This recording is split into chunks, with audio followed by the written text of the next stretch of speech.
Oh, now it's being recorded. When it goes to the cloud, where does it go? So it goes to, you can go to your Zoom account. So at tamu.zoom.us, and then you can, after it's finished doing all of its conversion stuff, you've got links that you can go move it other places. Okay.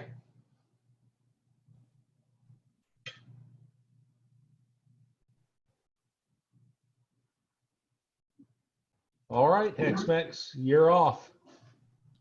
Okay, we're HxMx, and this is our final demonstration. If my computer will work. There it goes. I'm Kinsey Sidness, I'm the project manager. I'm Dustin Tisch, I'm the hardware engineer.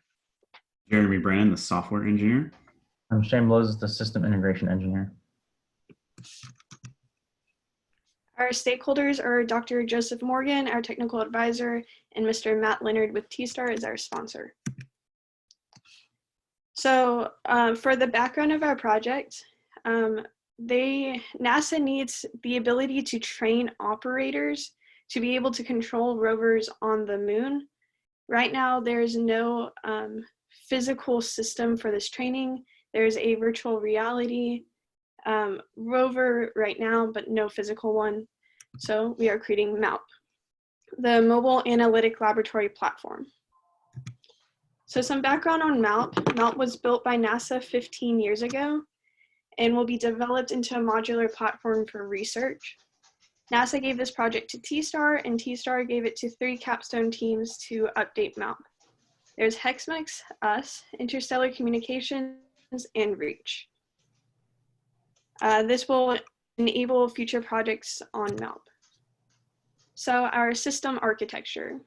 HxMx is the red box on the left side. We have the power subsystem, the control and maneuvering subsystem, and then a simple visioning subsystem. Interstellar Communication will be working on the communication subsystem. There's a current 419 team, Reach, that is doing sample collection. There is the MXCT group, SumTech, is working on terrain mapping. And then there's already 2 future projects planned out, collision avoidance and autonomy. So for our problem statement, T-Star needs a mobile robotic trainer capable of emulating the motion and control scenarios on Moon, Mars, and other terrestrial bodies of rovers. So NASA has a 6-wheeled rover MALP, which will be refurbished and implemented with these new technologies so that NASA can use it for training. Therefore, NASA requires that MALP be restored to functional operation with the ability to integrate with future projects. For our concept of op, the user will utilize MALP along with additional capabilities that will be added later. MALP will then assist in the training of personnel on remote operations of rovers through user commands from a ground station from buildings at NASA's JSC at various locations. We're going to go through our CVD real fast. So here you have MALP as we received it. It had the motor drivers and motors already with it. In HxMx, we added the power, so the batteries. Yep, there he is. We created the queso board, which is the power management motor signal board. This then sends the H-bridge controls to the motor drivers, which sends the PWM signals to the motors. We have the 4 e-stops on MALP, the 4 light bars, the camera, the intelligence, which is a Pi, and then we have a 9-axis attached to the Pi. And then we have the local motion controller. The camera and the Pi and the queso board talk over 802.3 to the interstellar communication portion, which then they will take that information and use it for their project. So here you can see all our functional requirements. We broke them up into different sections to help us verify these. So that way we are able, or we know that we are capable of completing the tasks that we were asked to. After this, we are going to start showing our demos. And just to preface that, these demos were done prior to the shelter in place.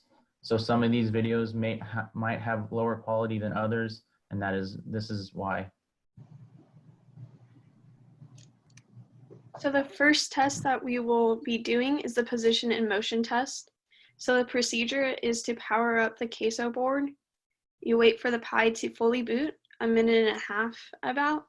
Reboot the queso board by pressing the reset button on the queso and do the full power up of MALP itself. The wheel rotation is controlled proportionally to the tilt of the joysticks on the Xbox controller, and the wheels will rotate approximately 2 to 4 miles per hour. Possible issues, which you won't see due to us having to pre-recorded these, but possible issues if we were doing real live testing. Communication from the Xbox controller fails, communication between the TIVA and the Pi fails, the Pi code doesn't run, or the TIVA code doesn't run. So Okay, before you go on, let me ask you about pressing the reset button after you've powered up the Raspberry Pi. Why is that necessary? So what I've looked into, especially through E2E, there's a problem because of how everything gets powered at once, and the actual network interface comes up prior to what the RTOS pulls up. They're out of sync. So that initial boot, because again, power was applied, there's a problem. So what I have them do is wait until the Pi comes up so that we eliminate any additional factors being an issue, and then we reset that. The case was then actually able to process because the network adapters already got power to it, and then there's no problem. The minute and 30 is just to wait fully for the Pi to come up to eliminate any other variables, but instead of just rebooting it right away. Theoretically, you could reset it just because, again, of the sequence of which things are powered. Okay. So in the future, would it be possible to put a relay in series with the voltage going to the other circuits and let your board activate that relay? As far as I know, that's physically possible. It could be done with future iterations. I mean, basically your board needs time to boot up is what the problem is. I believe so. It needs to come up well after the network interface. So the issue is because with the way our power works, it supplies power to that Ethernet port as well as that switch. And so we want all those things to come up before the queso board does. So yes, like if you had just a relay that would like just delay the actual queso board coming online, that would work. Otherwise, the reset serves as that functionality as well without adding in additional hardware. So let me ask a different question. What if we were to lose our Ethernet connection temporarily? It seems like that presents the same dilemma to the queso board. Have you tested that situation? I'm not specifically in these videos.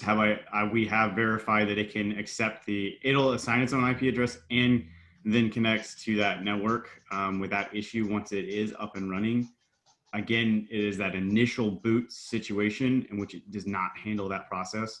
But whenever it's running and up, like it can then be disconnected and reconnected, and it's able to re-find that network connection.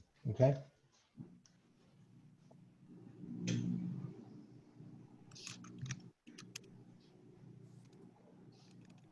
I'm sorry, And you have to physically be able to get inside the box to be able to push that reset button. Is that true? Yes, In sir. the configuration that it's in right now, yes. So when the top is screwed on to the box, how are we going to do that? Good question. Is there a way to remote that reset button? We do have there's a reset pin tied to that JTAG connection, and you could possibly hook up a button. I would have to look at exactly how to do it, but you could possibly hook up a button to the edge of the box that you could press that would be powered from the breakout pins, but that would be more hardware to put in. Well, but obviously removing the top with, I think, it got 6 screws to be able to push that button every time you power it up doesn't sound like a operational mode that we want to use. So I want you to look into that, but there must be some way to remote that capability, or at least make it accessible so that we can reset the queso board with the top on the box. Joe, I concur. This is Mike Evans. That's not an operational feasible mode to have to undo bolts to get to that. Worst case is we drill a hole in the side. Yeah. But if you're able to get onto that JTAG interface, and you've got both reset and I assume it's ground that you connect it to, that should not be that difficult to do, right? I don't think so, but obviously just drilling a hole to give you access to that button would be an easier way to do it. And that reset button is right on the edge of the enclosure already. So it's a very high possibility that it would be easier to just drill a hole to press that button. But then that leaves my box unsealed then. Yes, it does, but You could put a grommet in the hole. But having a button on the box, I think, we'll look at it, but I think having a button on the box would be a lot easier process than trying to drill a hole and maneuver some kind of device to get in there. Okay. And that button could be put on the bottom section of the box so that the top could still be removed. Okay. Yeah, I'd man it right outside of that, where that reset button is.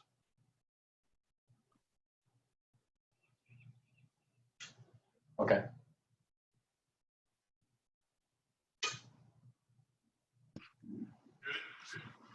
turn the lights. Left forward. Left reverse. Right forward. Right reverse. Both forward. Left reverse. Right turn. Left turn.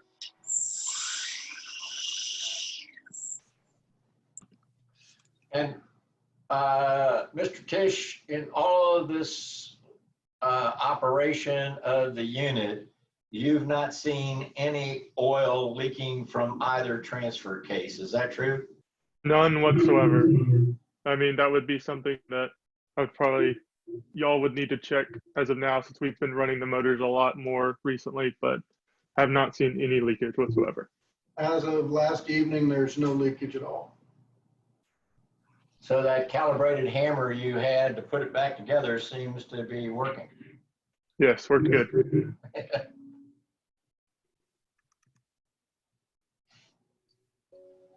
So you believe, local control with the Game Boy or whatever that thing is.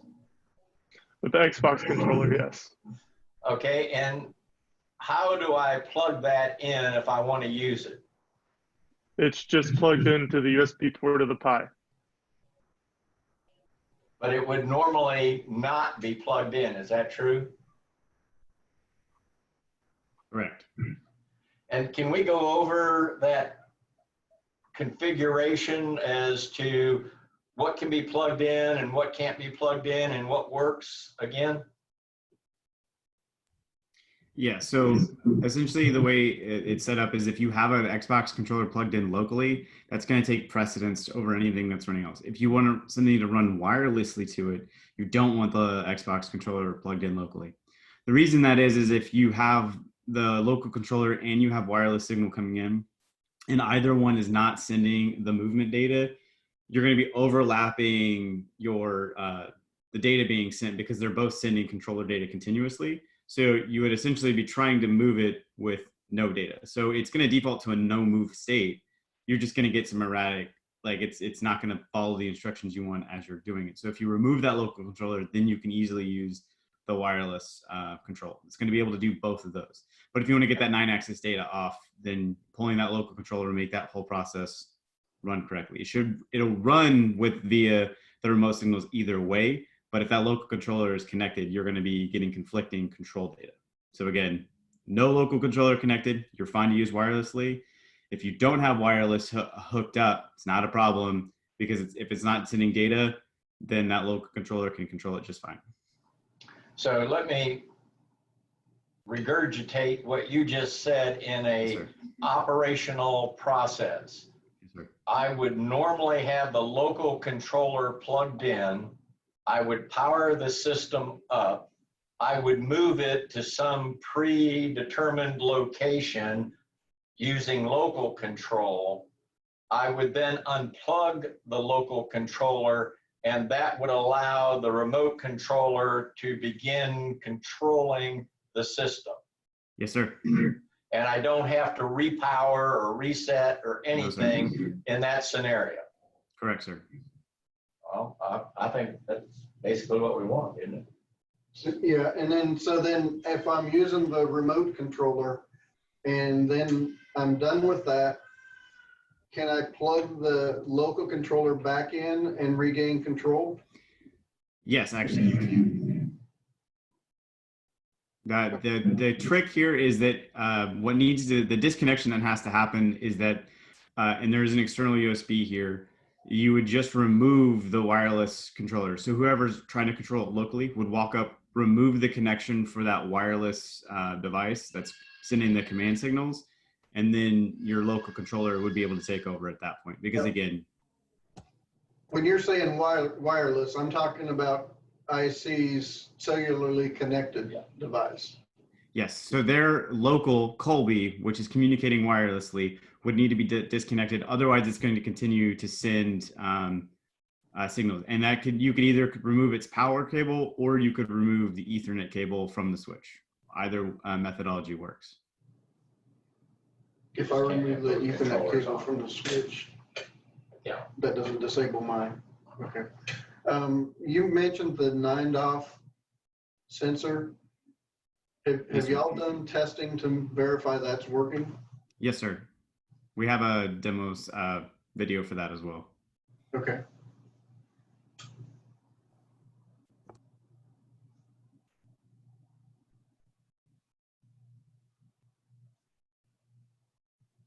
All right, so now we're going to go over the voltage regulation demo. So for the procedure, you're going to set up a power supply with 12 volts, current limited to 100 milliamps.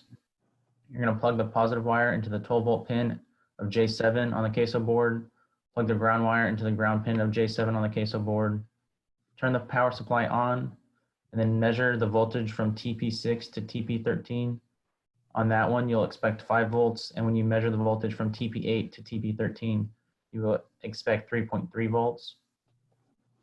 You will observe when the power is turned on, LED 1, 2, and 3 will come on. The current draw will be around 87 milliamps, and then the measured output voltages will be the expected values. And possible issues is there could be input wires got crossed, nothing could happen, or Q10 will keep the board from shorting.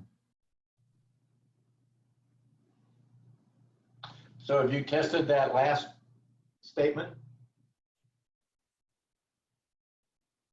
Yes, we did. Accidentally or on purpose? On purpose with alpha before we put all the intelligence on the board. And then accidentally a few days ago, correct? I did not accidentally a few days ago. Did you accidentally a few days ago? When Professor Leonard and Mr. Bowen, That was because you didn't have the batteries connected, so we didn't have a 24 volts, so we didn't have the switch on. We didn't crosswire it. Okay, so does this work? Yes, we regulate voltage. I don't need to see the demo. no. Okay, yeah, it's a really long, really bad video also.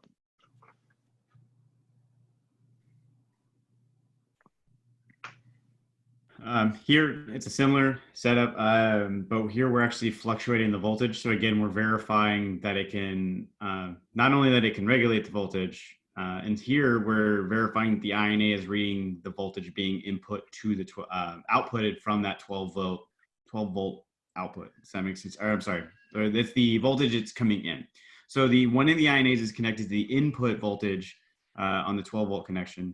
We have one connected to the 24 volt connection, one on the 5 and then one on the 3.3.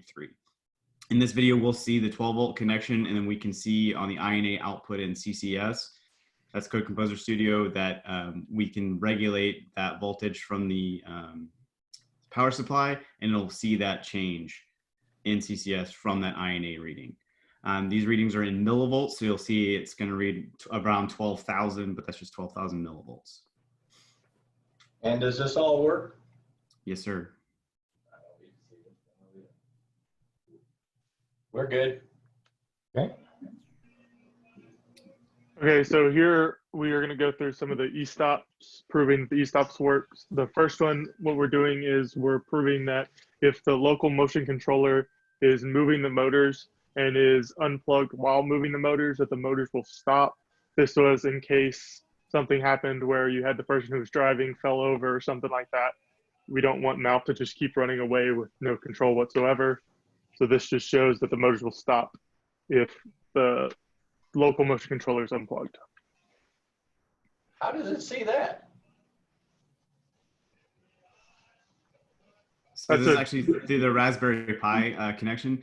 It can detect if the Xbox controller is actually connected. And so I have it always checking for if the controller is connected. If that is not the case, it will move into a different cycle of the program to avoid that. So basically it assumes that you're going to wireless control. So it zeroes out the motion controls, and then it'll move into trying to receive for wireless control. That's good to hear. I like that. Let's see it work.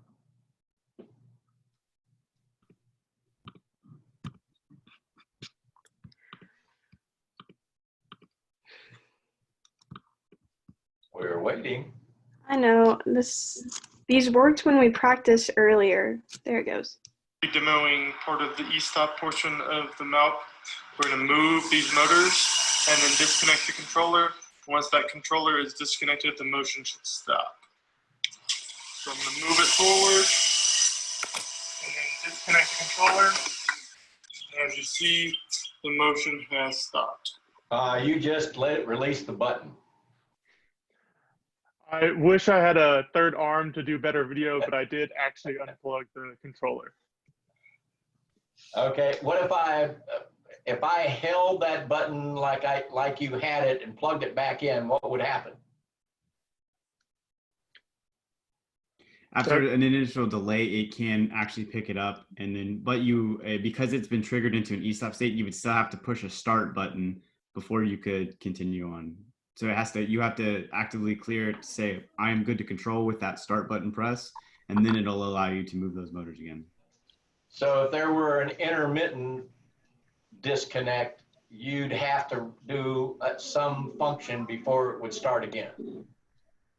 Yes, in that way. But if that happens, your output would also change. So the status output that's going would indicate that you actually have an e-stop triggered. That would let you know that there's a problem in either your connection with the local controller or one of the physical buttons. But again, those are designated for which each stop has actually been tripped.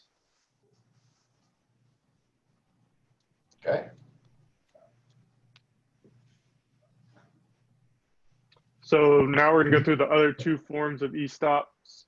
One is pressing the B button on the controller, which will stop the motion of the wheels. And again, I'll have to press the start button to reset it to gain control again, or pressing the physical buttons on the body of mount. And those buttons have to be unpressed, and then the start button on the controller has to be pressed again before motion can be gained back.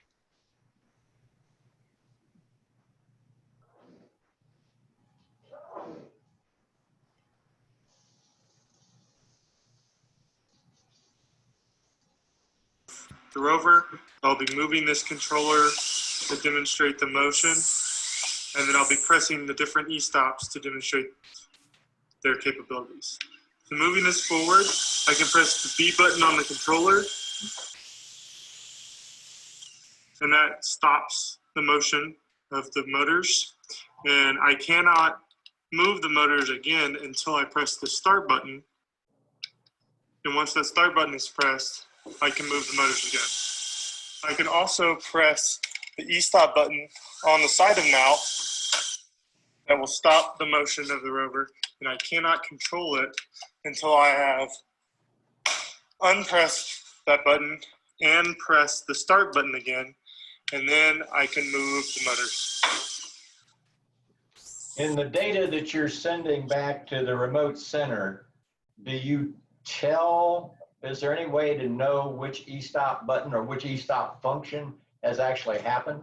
Yes, sir. There's actually a field for each. There's a primary, you're in an e-stop mode overall, and then there's actually a designator for each individual switch that corresponds to which side. And in the actual coding itself, I labeled those. Otherwise, it's in the standardized document that we're using for all of our naming conventions. It's actually detailed in there which switch that should be. So if we had a switch that was going bad, was giving us an intermittent, you'd be able to tell us which one it was. Correct, sir. And also on the queso board, there's an LED for the 4 physical switches that are green when they're in a run state. So you would also be able to use that LED to determine which one was also causing that faulty e-stop. You designate between the 4 physical e-stop buttons as well, or is it just the 4 red buttons? Yeah, it's one LED per physical e-stop button. Has this all been documented in the user manual? That's the process that we're currently working on. Yes, sir. Good. This is a lot of information to remember. Yes, sir. Now, multiply that times 3. All right, so this next section, again, we're going to be looking at another data stream output. What's important to see in this next video is in the first 3 columns, we've got the accelerometer data that you can see changing as Dustin is actually shifting the position of the box. There's 2 videos here. In the first one, we're only going to be looking at the data, and he'll be talking you through the position changes he's doing. And then in the second video, he'll pan over so you can kind of see the motions he's doing with that box. But that accelerometer data does change each time he changes the orientation of the enclosure itself.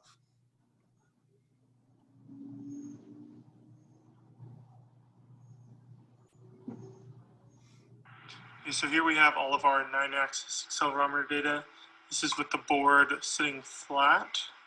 I will move it up from one side, and you can see the data drop down, especially in the X accelerometer. We're going to move it back to flat again. Pick up the other side. See the data change. We're going to move it flat. Now we're going to pick up the east side now. You can see that data change. Put the east side back down.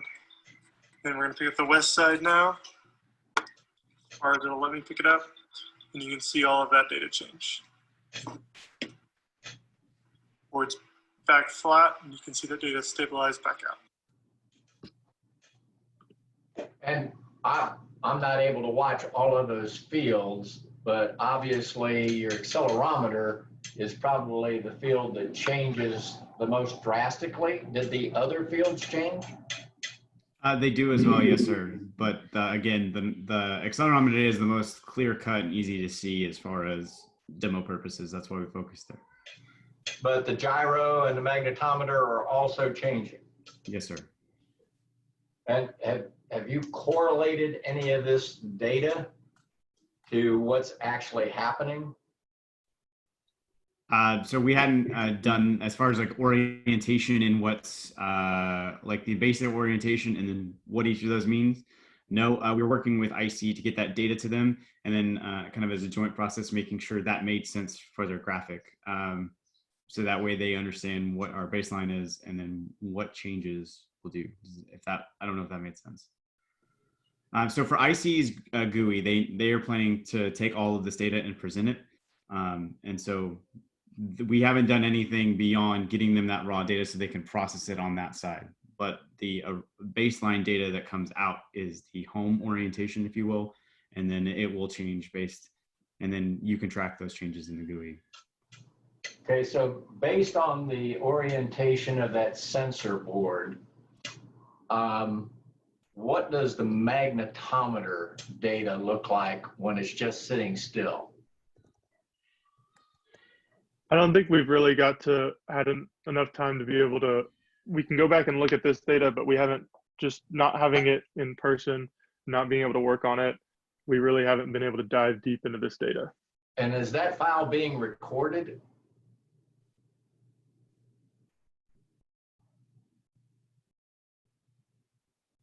Hello? Sorry, I couldn't unmute.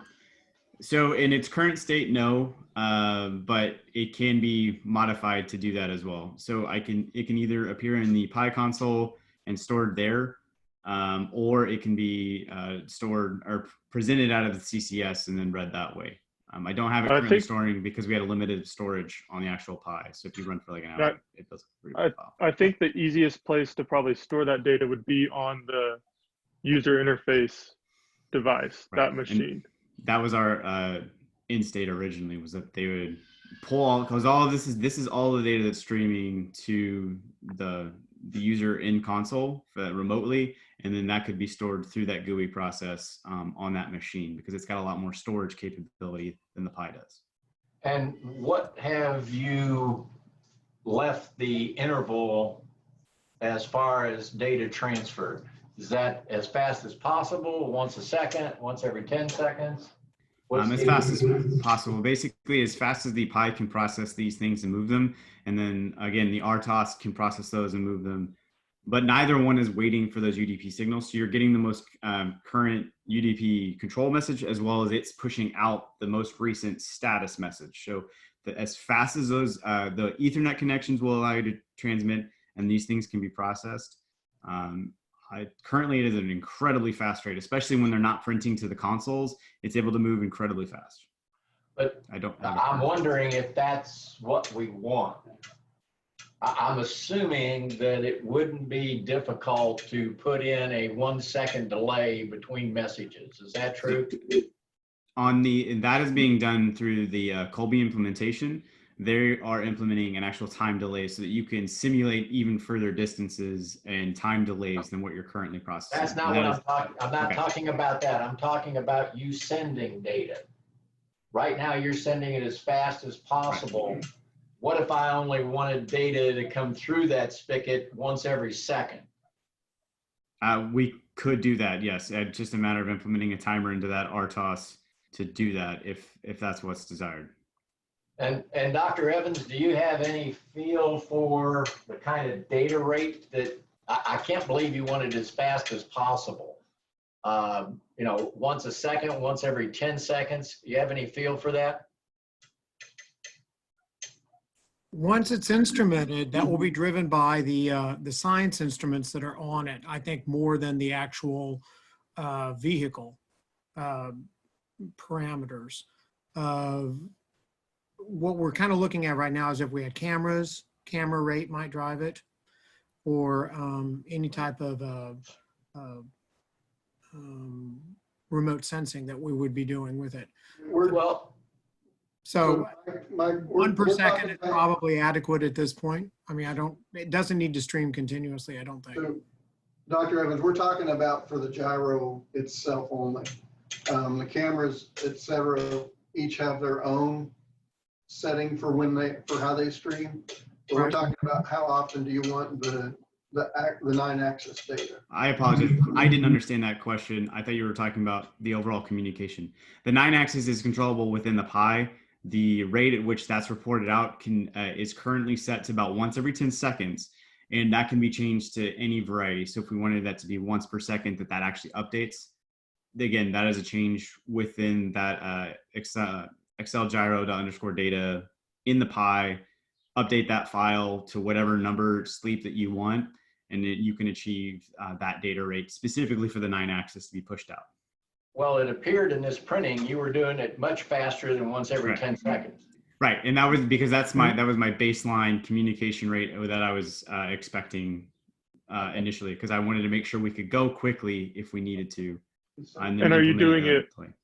Are you doing it once every 10 seconds or 10 times a second, Jeremy? 10 times a second at least.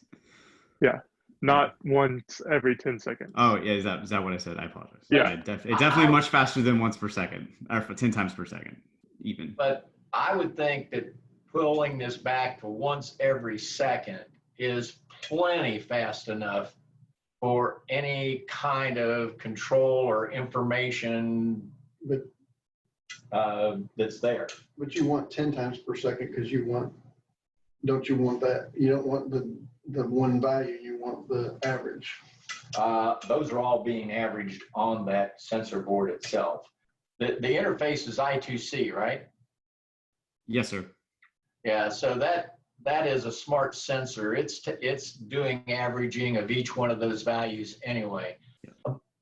It's your decision, but I'd recommend moving it back to once every second, and let's reduce the overall data rate. Okay. For the velocities that this vehicle is moving, that seems reasonable. Yes, sir. It's probably still 10 times faster than it needs to be, but But in your documentation, you're gonna note how we change that if we desire to. Yes, sir. Okay. And then we have a second video of that data. And this one really just shows how I'm moving the box. Okay, so we're going to be demoing the accelerometer and the 9-axis here. You can see the X-axis, the Y-axis, and the Z-axis. We're going to move this box with the 9-axis in there, and we're going to watch this data change. So as I move the box, the X-axis that you just want to see drop to about 64, and then we can put that back down, and you can see it comes back up. And we're just lifting the box, watching that data change, and then putting the box back down and seeing it go back.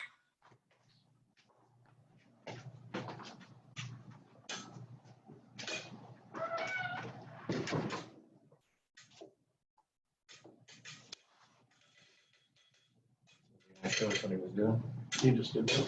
Oh, we did? Yeah, okay. So he was moving it all three ways.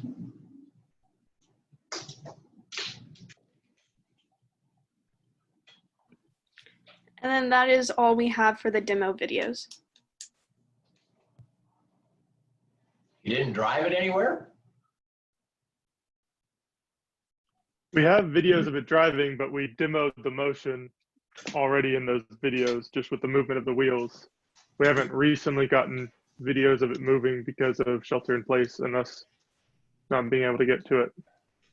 But you predict that it has the ability to travel about 3 miles an hour. I think that's probably pretty close. It's a walking speed. We didn't clock it. Yeah. Again, we were planning to do a full demo with all of this, but with everything going on, we have the videos that we have. So. And we have no idea of how long an operational scenario could be conducted if the motors were used pretty much constantly. No, but with our INAs reporting back to IC's user interface, they can watch the voltage of those batteries to know when they need to change those batteries. So it'll just have to come through experience. Well, on level surface, do you have any idea of what the current draw is? No. I haven't looked into that, especially because we're not measuring how much the actual motors are drawing. We're not measuring that current. So let me ask a different question. I don't recall seeing in this demonstration anything showing that data going out the Ethernet and coming in from the Ethernet was actually functional. Did I miss that or misunderstand one of the sections? So yeah, actually on the first demo where we showed the readings, I mistakenly stated that it was coming through CCS.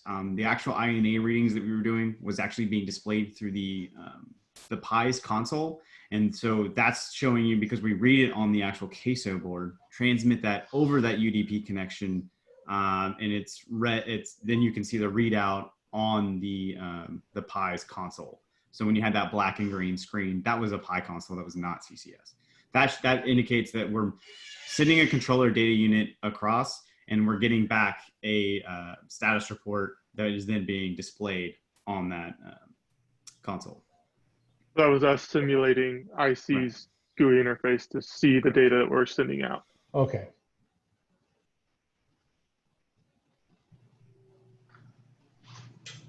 Any other questions? So when you did that, you were sending that to the PI's IP address, right? Yes, so the actual queso board works as a server. So anyone that's on the same network that can see it can communicate with it, and it's going to respond to whatever IP address communicates to it. So the only IP address that actually has to be known for this process to work is the queso board. And again, that's well documented in our documentation. And so anybody that connects and sends a data packet to it, it's going to push the status back to that. Does that make sense? So that it's kind of ambiguous on whoever or whatever IP address you connect with, still going to be able to talk to you and tell you what's going on and take information from you. And you implemented different port addresses, if I understand correctly, to separate video from data. Is that right? Specifically so that the local PI data in the Colby were not overlapping on the same port. So I implemented 2 stacks of that task. So in order for it to be able to handle both ports independently. And that's well documented also. Yes, sir. And if we add an additional capability, does it have to have a separate port as well? As long as you're not trying to communicate on a completely different device. So if you were adding a third device to try to communicate, that's when you would want a new port. But as long as you're only trying to communicate like through a device connected to the local PI, or if you're trying to communicate over that Colby connection, as long as it's one of those two, you wouldn't need another port address. So we're going to plug reach into this network switch and operate it with a camera and all of its actuators. We'll have to have a different. All we are actually supplying to them is the power connections. All their communication at that point is actually being directly coordinated through. You could run a software on our local PI, or you could run it through the Colbys at a distance. But you don't actually need to communicate with the queso board in order to do that in the same way. So we'll be on a completely different IP address when we're interfacing with the ARM and its video. You can be, yes, or you should be, I should say. So the IP address, it doesn't matter for when you're communicating with the queso board, but you only need to talk to the queso board if you want to drive those motors locally or turn the lights on. It's only 2 functionalities that matter for the queso board. And you don't have any demo video of using Interstellar's Colby to drive mount? Only on a demo setup we did initially. We actually showed the communication of one of their, so we had everything set up in the PIC with both of their Colbys, some clear space delineating the separation between the two, and then our mount setup. And then they were able to communicate via their Colbys to our setup. And then we had some like little motors hooked up that we were able to control using their system. And we also demoed you that live on Friday, but we were not there in person, so we didn't get video of that, no. Correct. I'm forwarding you a video of that. Okay, we will put that in our documentation. So when we look at functional requirements and performance specs, have you demonstrated that you have met each one of these?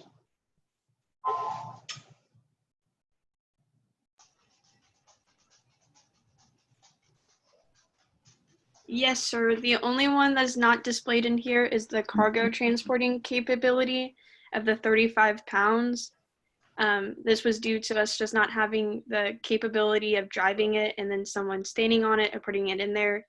But Professor Leonard did see Shane like standing on Malp driving it around. So it does have that ability. On the hitch, to be clear, just Prior to the there shelter was in no place, safety violation.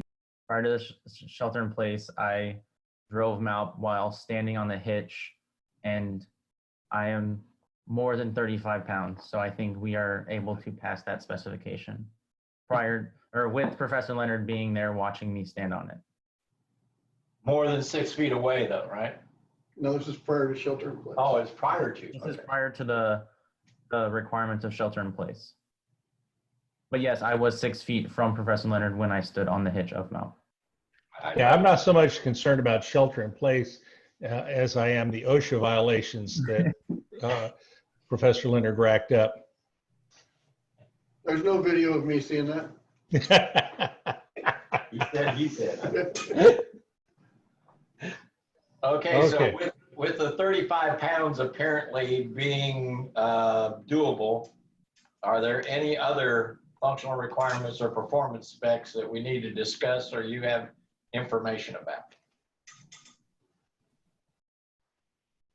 I'm very pleased. Okay, I have one action item that must be completed and witnessed by either Professor Leonard or Dr. Morgan before I can give you guys a final grade on your demo. And that is adding a button to assist in the power up by resetting your Colby. Go ahead. Actually, Professor Willie, I think also the reduction of the transmit interval to 1 second needs to be I'll added. put that down. And documentation of how to adjust that. Well, that'll be in there. Well, it doesn't hurt to re-mention it. Are we agreed, HxMx? Yes, sir. Okay. What else we got? I think it's time for a final demonstration unless you guys have an objection. Final presentation. What? Final presentation. Okay. So We're going to do this too? Oh, you usually do. So our final presentation, or HxMx, and our project is Malp. Just an overview, our introduction, background, problem statement, and concept of operation, and the CBD were described prior to the demo. So if it's fine with y'all, we would like to skip to the functional requirements. That would be fine.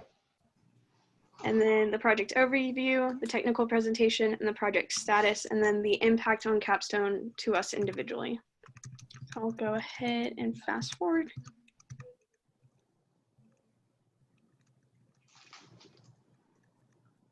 All right, so the first thing is the changes from COVID. It was agreed upon that HxMx would only deliver a single camera instead of the dual imaging system. This is due to the inability to order a second camera. The system does have the availability for the expansion to 2 cameras once the ordering system or ordering process starts again. And then we were also creating a lockdown document. This listed out all of the steps to complete the project in its entirety. And then our advisors completed these steps to complete the project prior to this final demonstration. So we're going to go over the functional requirements and performance specifications. And we're already done. First, we're going to go over the control and maneuvering subsystem. Yeah, we can skip this if you want, Dr. Morgan. That would be fine. Okay. I'm good with it. Yep. Yeah. And you're going to send Dr. Evans and Mr. Graham a copy of these charts as well, right, with the recording? Yes, sir. Yeah. By the way, I noticed that your slides were not uploaded on eCampus for either your final presentation or your demo. We need to take care of that today. Okay, so we're going to go through the functional block diagram now. We start with the overview and then we break down each subsection further as we go through the FBDs. This is the whole system overview. This is essentially the same slide as the CBD, just broken up into an FBD form. Here we see the breakdown of the queso board. Again, we have our battery inputs of 12 and 24 volts. We take the 12 volts and regulate it down to 5 and 3.3 volts. And then we do our power monitoring. We monitor all 4 voltages on the board, the 12, the 24, the 5, and the 3.3. We then have power outputs for the 12, 5, and 3.3. The 12 volts outputs are powering the 4 light bars and the 2 cameras. The 5 volt output is powering the Raspberry Pis of the system. The 3.3 does not have a use right now, but it is available. The JTAG interface at the top middle is how we program the board. As we move to the right, we can see the motor controllers. These are how we send information to the motor drivers to control the motion of the motors. We then have the breakout pins that are just additional use pins for the board. We have the Ethernet port, which is how we communicate throughout the system. Here we see our voltage regulation section. This all comes from TI Webbench. So we regulate our 12 volt input down to 5 and 3.3 volts, both at 5 amps. This is our power monitoring system. We use the INA 219s, which are I2C devices. Essentially, the main thing to notice here is that we separate each voltage. So we have voltage before the power monitoring and a voltage below the power monitoring. And any power that is being consumed on our board comes from below those power monitoring, so that there is no power being drawn and us not being able to monitor it on our board. Here's our Ethernet section. This is essentially straight from the TI documentation on how to do that, and from the Mars documentation. Everything's been working great for this. This is our JTAG interface. This is essentially how we program our microcontroller on the board. So we've got a 4-side switch here. The first 3 are the motor controls and the e-stop for the alpha and beta versions of the board. This has been updated for the final version of the board, and we show that in the 4th slide. So this was the original plan for how it's going to work. With the problems with the e-stop FETs, we've had to use breakout pins to control the PWMs for our motor drivers. But this is essentially the signals that we're sending to the motor drivers. The motor drivers actually need a PWM and 2 direction pins, a forward and a reverse. Whichever one of those pins is grounded activates that particular direction. And then we send 24 volts as a reference to the motor driver. Here we have the left motor side. This is essentially the exact same except for different pins for the microcontroller. Here was the original e-stop configuration. As you can see, how the physical e-stop buttons work is that they are normally closed circuit devices, and when pressed, they open circuit. So we send a ground signal to the e-stop buttons that then sends the ground signal back to our microcontroller. We read those as digital ins. And the idea was that those grounds would control PFETs that would stop the PWM signal from going to the motor controllers. Negative voltage was induced over those PFETs. So we had to use different PWM pins from the breakout section to activate this. But because we have digital ins reading those e-stop signals, we are able to, with software, stop the sending of that PWM signal, which creates the e-stops that were demonstrated earlier. Here is the e-stop and motor control configuration of the final board that has been designed but not manufactured yet. And it essentially just shows the last 3 sides, just without the PFETs. Here we have the pin by pin breakdown of the microcontroller, everything that is being used. On the left, On the right is our breakout pins that some of them have not been designated yet. The bottom 6 pins on the breakout are the 4 low side switches that are used to control the light bars, and then the 2 PWM signals that are being used in the operational board to control the motion of the motors. This is the final schematic. This is the 3rd revision. In the top left, we just have our power input and the polarity protection. Below, we have our voltage regulation. In the middle section, we have our power monitoring.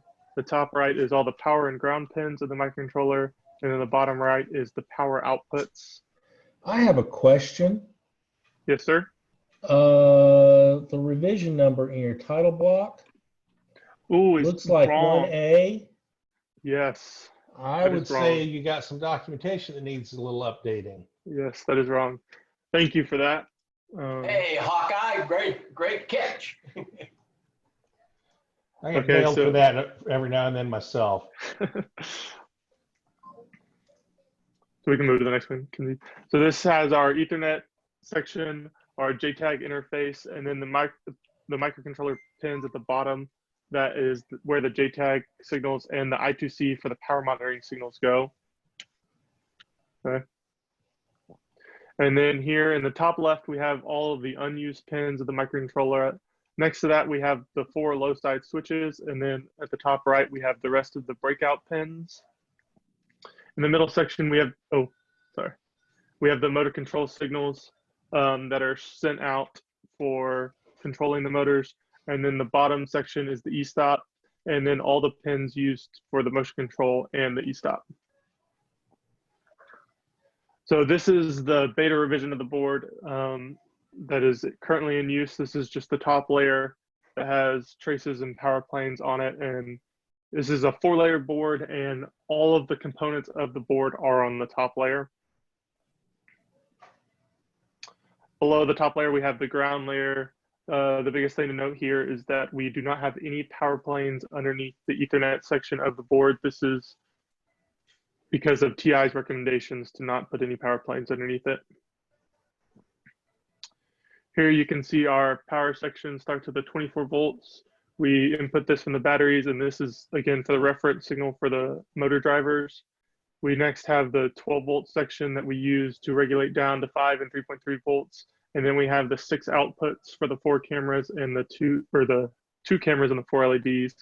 We have the 5 volt section at the top middle. This is currently being used to power our Pi and I think currently the Colby Pi at the moment, but they can handle up to 5 amps, so it should have no issue with powering both of those devices. And then the left plane of the board is the 3.3 volt section. This is used for the microcontroller throughout that section. And again, there's nothing under that Ethernet section. This is the bottom layer of the board. We have the 2 planes on the right are the ground planes that were recommended from WebBench. Other big note here is the 1 big blue trace that runs down to the middle is for the 5 volt section of the breakout pins.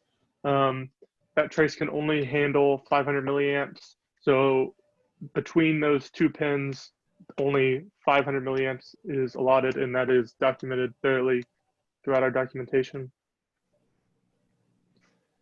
And then we have a picture of the enclosure here. You can see the queso board, the Raspberry Pi, and then the red debugger board, and you can see all of the great cabling that is done throughout here to make it neat and easy to handle. And we're going to go to Jeremy with the software now. Do you gentlemen want me to go through this again? What do you say? Would you like to hear this portion again, sir? I'm not sure that we've heard this portion before, so. I thought we did this earlier. No. Oh, I apologize. Yeah, I did. We did a run through earlier. That's my bad. All right, so it's a software structure over here. We're going to talk about the communication structure, RTOS, data flow diagram, and we're going to do a high-level look at where controller input and our PWM process is, as well as the Pi software. So here in our communication structure, you can see that we're using I2C. It's a USB connection for an Xbox controller for the local controller. And we have an IEEE 802.3 Ethernet that's moving everything else.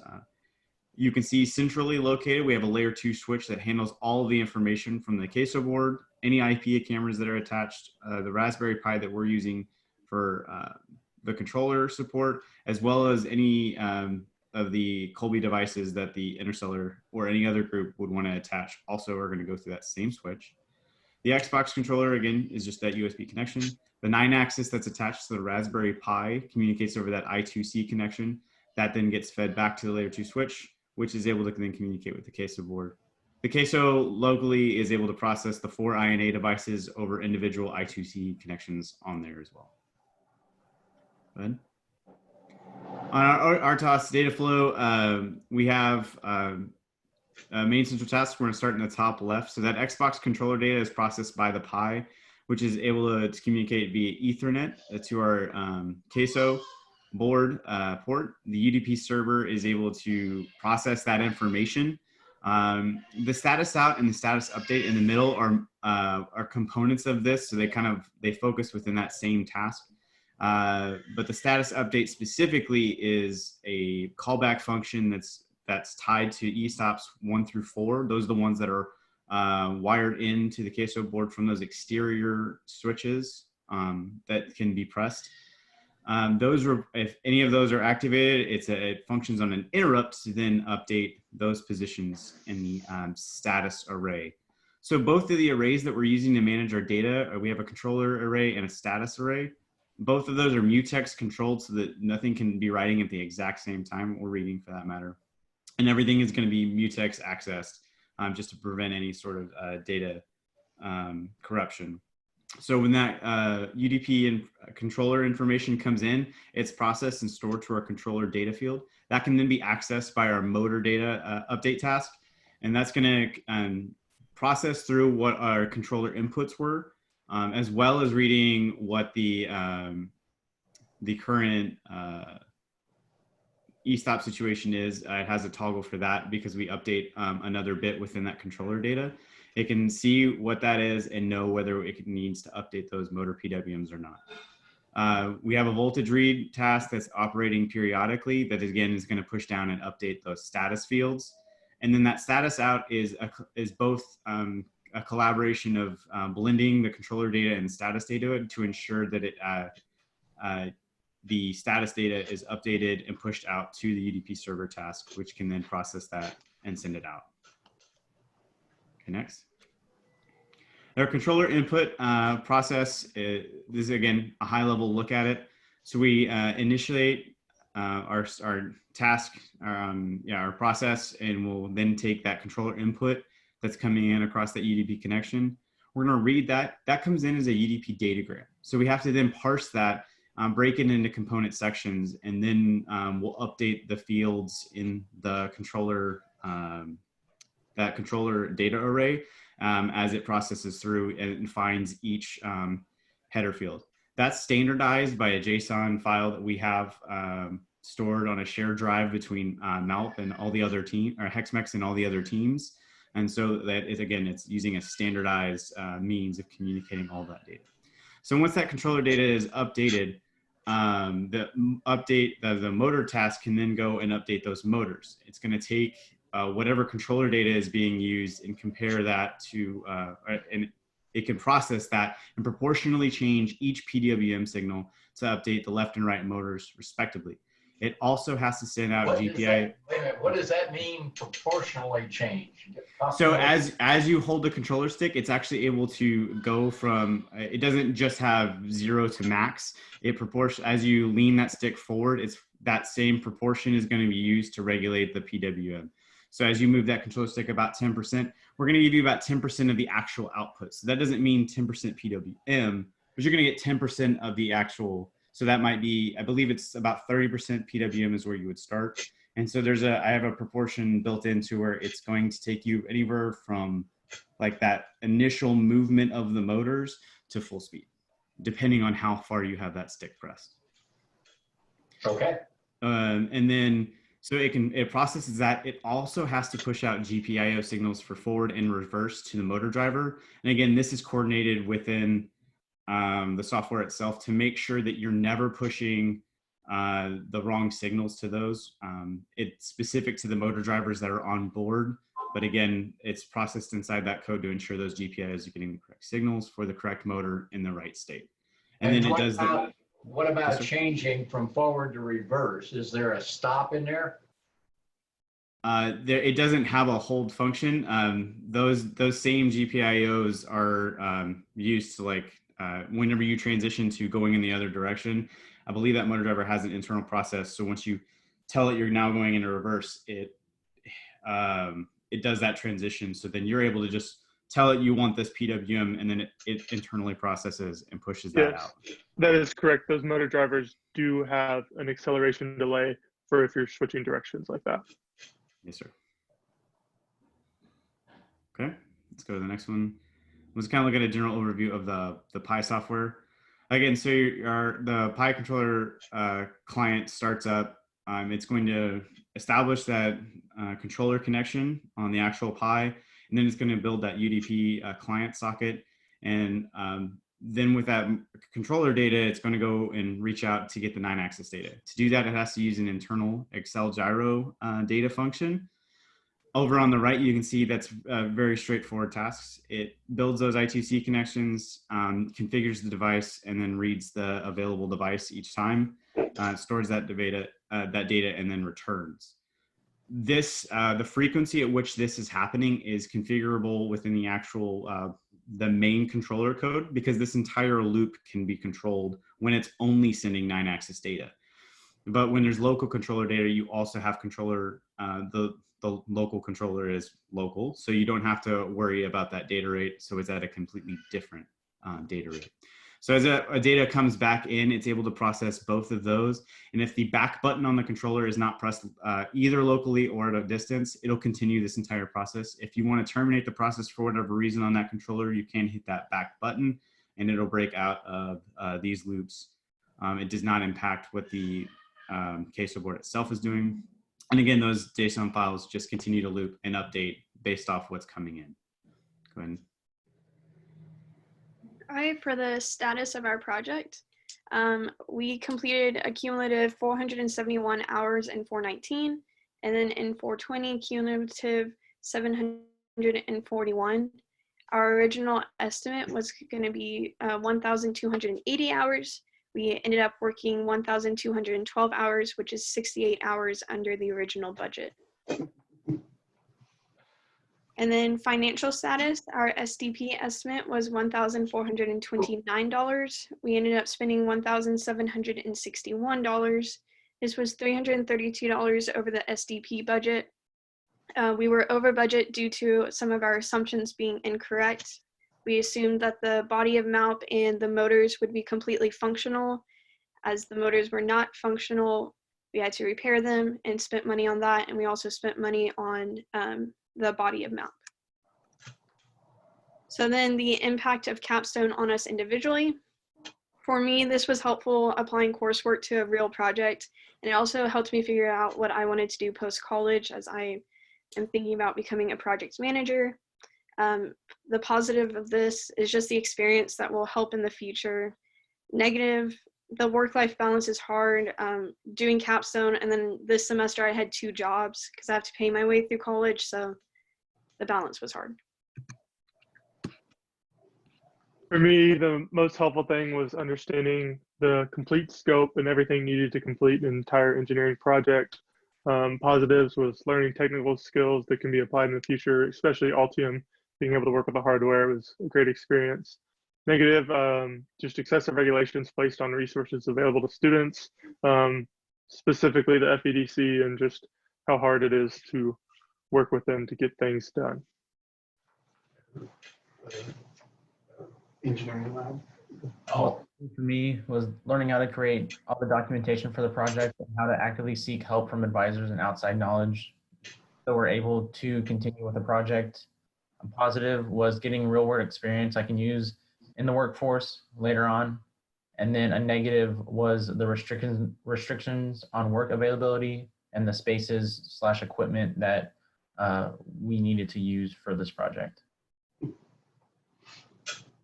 For me, the most helpful thing I saw come out of Capstone was not just for myself, but all the fellow learning engineers around was to see individuals have to contribute to team efforts and then be accountable for what they were supposed to develop. I thought that was critical for any engineer coming up.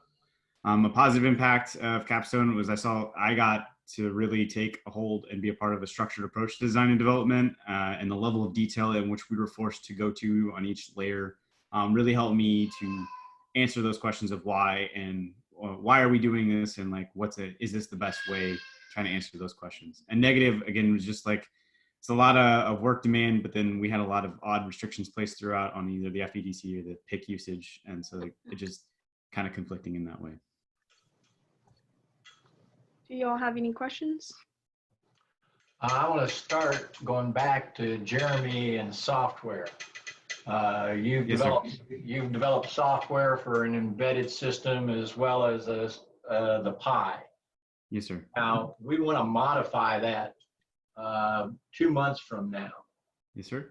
What are we going to have as a development system that will allow us to easily, straightforwardly do that modification, whether it's in the TIVA or in the Pi?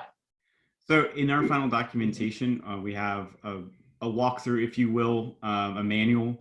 As a part of that, I have both my plan and what I'm building currently is a troubleshooting section, so that if you have common issues, I have like general workarounds, what your problems might be, as well as I'm going to have like major changes that you're likely to see. So if you need to add a new task, if you need to change that proportionality on the motors, if you need to change which PWMs you want to connect, if you want to add a GPIO, any of those kinds of configuration changes on the RTOS, I plan to have those documented, and then also have major changes like anything you would want to do with that 9-axis rate, or just the general data rates that at which the local controller is working.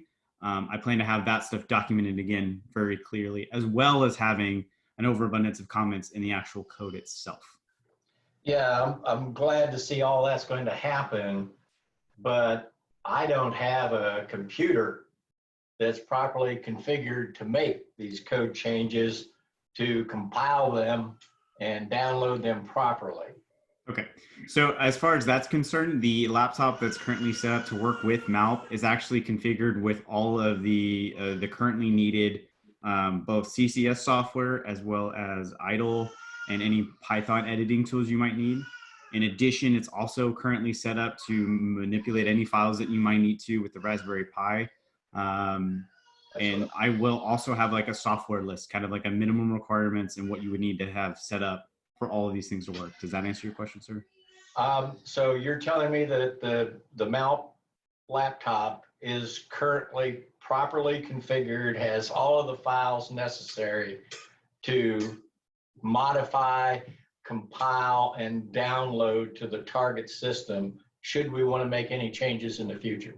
Yes, sir. And I've actually tested this recently over Zoom, verifying that the local laptop has the most up-to-date code. All right, that makes me feel a lot better. I guess I haven't heard throughout the two presentations what the status is on the interface control document.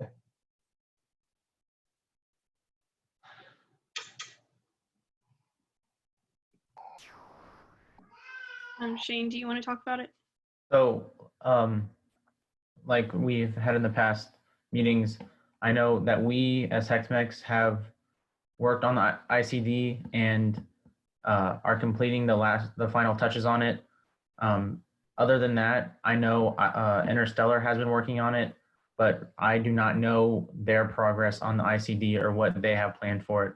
But I know as HxMx, we are finishing up that document, and our portion that we are creating should be able to convey what the user needs to do if they need to do anything with our system and how it connects with Interstellar. So And sorry, go ahead, sir. can you describe to me the overall interface control document and the sections that you're contributing to? Yes, sir. So for this ICD, or Kenzie, are you going to pull it up, or? Yes, I can pull it up real quick.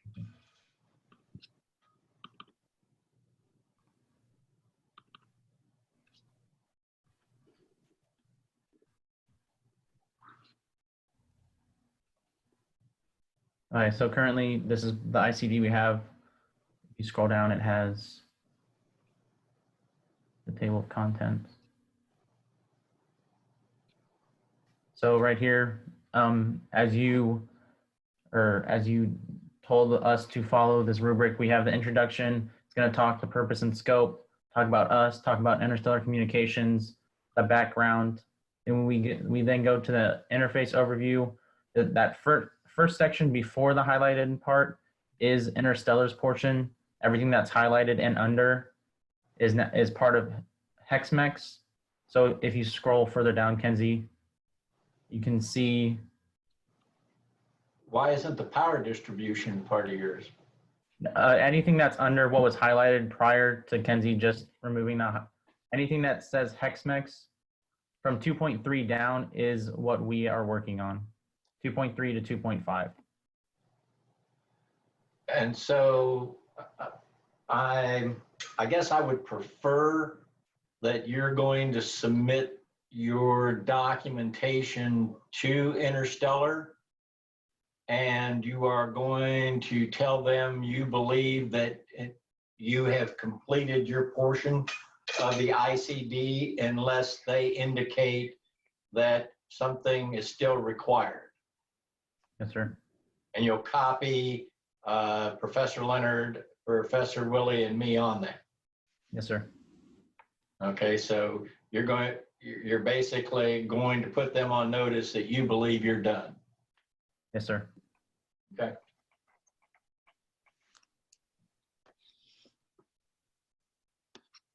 Okay. Well, Dr. Evans, do you have any questions?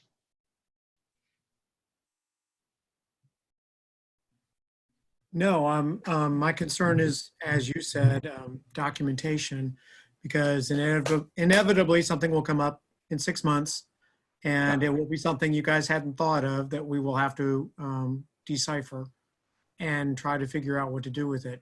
I'm amazed that you guys got as much done. This has been such an odd semester for all of us, and your restrictions that you guys had on your issues. Welcome to government bureaucracy. That's the way it is wherever you are. The skills that you guys developed doing this, I think, are excellent. I think the product that you've done is excellent. I think you got a good outcome from it. I wish we'd had a chance to do a more integrated test with everybody out playing with it in the field. So congratulations on that. I think you've done a good job. Thank you. Dr. And I Evans, think, just to let you know, I think the key to their success was the technicians that were able to do the wiring of their board into the system. Good, and you're happy with the wiring of that. I mean, that's one of the things we've looked at in the past. So I'm glad for that quality control. I think Mr. Tisch should probably find something wrong with it. I probably could. Hey, All right. this is Lee Can Graham. Just a couple quick comments. Number one, how did you guys come so close to your hours estimate? That was really, really impressive. Even for professionals, that was really impressive. You got a good project manager. Yes. Looking at a lot of old documentation, so. I'm going to go with lucky guess. Well, both of them work, you know. So, the other thing I'd like to compliment you guys on is your communication. I mean, both written and verbal here have been really outstanding. So, very, very noteworthy. You guys have done a great job. Thank you. Thank you. Thanks. Appreciate it. And I guess I would like to let you all know, for a team that had some major hurdles, when we thought that, I think the transfer case was going to be the biggest hurdle we had, who'd have seen COVID-19 coming? So, and your ability to look at that as a challenge, not a roadblock, I think I'm very impressed with the way the team worked through that. Yeah, in fact, Dr. Morgan and Matt, you ought to give them extra credit for working through that. Not a chance in the world. Yeah, I was pretty convinced. I was pretty convinced we were going to try to turn it on and freeze up that transfer box. Very impressed with getting the new one in. We just had the right hammer. Just had to hit it a little harder. It worked on Skylab. All right. Well, I'm very pleased with what I see. You guys have documentation to complete. You need to turn in your peer evaluations. You've got slides to upload.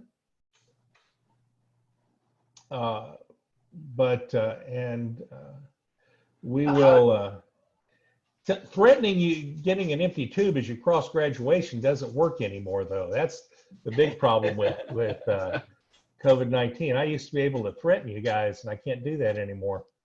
You can just stop them from shipping it to our house. Yeah, exactly. The envelope instead. So how do we get copies of the video, Professor Willie? So what I'm going to do, this has been a long meeting, so it'll take a while. I will send links when it gets ready, probably later on this evening, to you and to Professor Leonard. I will make a permanent copy archived on the net so that we can eventually put that. Oh, I'll send it to the team so that you guys can put it on your thumb drives. I don't know how we're going to get, I guess on your thumb drives, you can, probably the easiest thing on the thumb drives is for you to do a drive-by by Professor Leonard's house, drop it in his mailbox, or get it back to Roseanne if they ever let us back on campus. Yeah, you can bring it to the MALP workshop. And HxMx, could you please send Dr. Evans and Mr. Graham a copy of your presentations? So Mr. Graham can get The PowerPoint. the PowerPoints. Yes, sir. All right. Very good. Well, I am pleased. You guys are our first team to complete their presentations. Congratulations on that. And cooperate with Interstellar so they can do as well as you guys did. We'll see you. Well done. Thank you. Nice job. Thanks. Thank you.